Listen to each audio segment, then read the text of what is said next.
na tên hồng tuam dễ la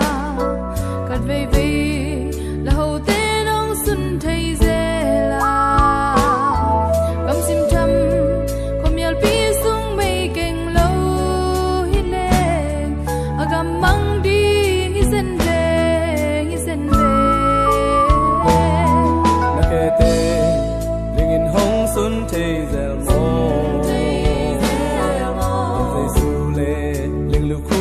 na pok de